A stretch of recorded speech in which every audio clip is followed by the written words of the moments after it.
Welcome guys to today's video. I know it's been a very long time. It's been around 2 months since I posted my last video. But the reason was that I moved to a new location and I had school and all, so it took me a long time to get used to it and to get ready for YouTube again. So that's why I haven't been uploading, but I am back, and in this video we're going to be comparing and talking about the iPhone 13, the MacBook Pro 14-inch, and the Apple Watch Series 7. So all of these devices are going to be coming in 2021. So this is just like a leak video that we have, and I hope you guys enjoy it.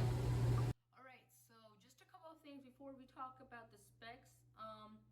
The iPhone 13 may be called the iPhone 12s and may not be called the iPhone 13. And also, some people are asking if there's going to be iPhone SE 2 coming out this year. And that probably won't happen. I'm expecting it to happen like in 2022, where it's going to be similar to the iPhone X and probably will have the chip of the iPhone 13. So that's probably what's going to happen. I do not expect them to make a redesign this year by itself. If they do, it's going to be like later this year. So something that many people are looking for, and that's the question for that. Also, the main camera on the Pro Max will be improved by 40% around, and it's gonna have a f1.8 aperture for the ultra wide, and all the iPhone 13 lineup is gonna have a ultra wide on them now. So all of them will have 3 cameras, unlike last year's and the iPhone 11s, which had 2 for the base models and had 3 for the top end. And that's pretty much gonna be the camera and the external. But the main thing is that they might be removing the charging port, which is going to be a very sad moment for all of us. And that's pretty much like going to be like not to looked at, because of the fact that they might be adding a 1 terabyte of a storage option. So that's mainly because if we run out of storage and we want to port some photos into our PC to take down some storage from our photos, we won't be able to do that as easily since we're not going to have the charging port. But since they added a 1 terabyte, I bet not most of us are going to use the whole storage. We're probably going to use around half of it.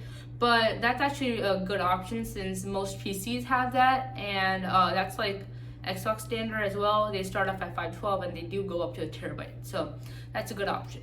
And the iPhone 13s are going to have a Wi-Fi 6E connectivity, and most of us are not going to care about that, but for the people that do have fast internet speeds and want that to be capable on their iPhone are going to be happy about that. And we might be expecting a foldable iPhone 13 or a 12s, but I do not expect that to happen. That's like the rarest thing that Apple would do, and if they do it, it's probably going to be in like the next decade or so, because I do not think that they're interested in foldable phones. But they were getting a patent for a foldable phone, so they might do it, but like a very rare chance. And that's like the last thing I want, since it's not really that big of a deal, and as long as they include an option for a normal, then I'm fine though.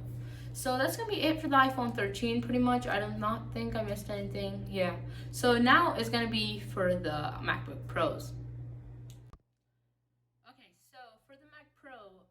We do not have much facts about that yet, and neither do we have much for the Apple Watches yet, but we do know for a fact that the Mac Pro is going to be using the M2 chip. It's going to have the same storage and RAM as last year's, 4 terabytes of storage and 32 gigs of RAM. And that's going to be similar to the M1 MacBook, which was a 13-inch. And also, it's going to have thinner bezels, which is something new and a physical feature to the Mac. And I think that's going to put it around the similar category as newer PCs and more modern PCs, as many don't have as big bezels as a Mac. If you were to put them side by side, you could see the difference.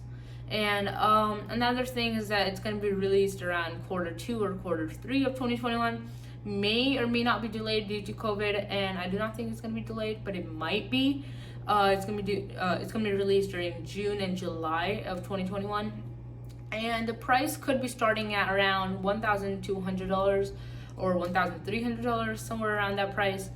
And I also do expect that the touch bar is going to be removed, so most of us are not going to be worried about that, and most of us are going to be happy about that, to be honest. Like, they want physical keys as the F keys.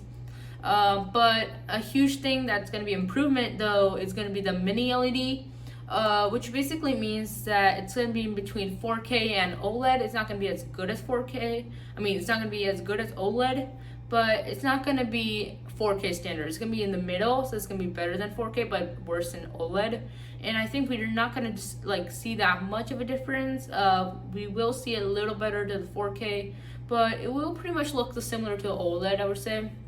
So the good thing about that though is that there's going to be 500 nits of brightness, and that might go up or down depending on how the mini LED performs. And that's pretty much it that we have so far. And we pretty much also, oh yeah, the M2 chip also is going to have 8 cores, which is going to be extremely fast, and this is going to make it around 50% faster than last year. I believe that this is going to make it like one of the fastest PCs on Earth right now, and I think the M1 already did that, but this will make it faster. I don't know how that's possible, but it is. And that's it we have for the MacBook Pros. And now for the final section of this video, the Apple Watch Series 7. So for the Apple Watch, we do not have much features that we know so far, as it's pretty far away. It's close to the iPhone 13 release date, and it's not very much looked at as much as the MacBook Pros and the iPhones, especially the iPhones. But we do know a couple facts about them so far, and those do include that they're going to have flat sides. They might have flat sides, which I would actually guess might happen because of the redesign they did to the iPhone 12s. They may include the flat sides on the Apple Watch this year. So that's another good feature that I actually like, because since it's going to be more similar to the iPhone 13 and 12 now, so it looks better on your wrist. And also it's going to have a starting price of $399 for the 40mm and $429 for the 44. So similar to last year, not much of a difference. And it's also going to contain micro LED, so that's similar to the MacBook Pro that is stated, and that's also a good thing because it's also going to have better health, better battery health, and it's also going to be providing better brightness. And talk about health, the Apple Watch Series 7 is going to have better health monitoring, and also the best thing that I know about this so far is the battery watch band patents that they have done. So this is a huge thing. You know why? Because of that watch band.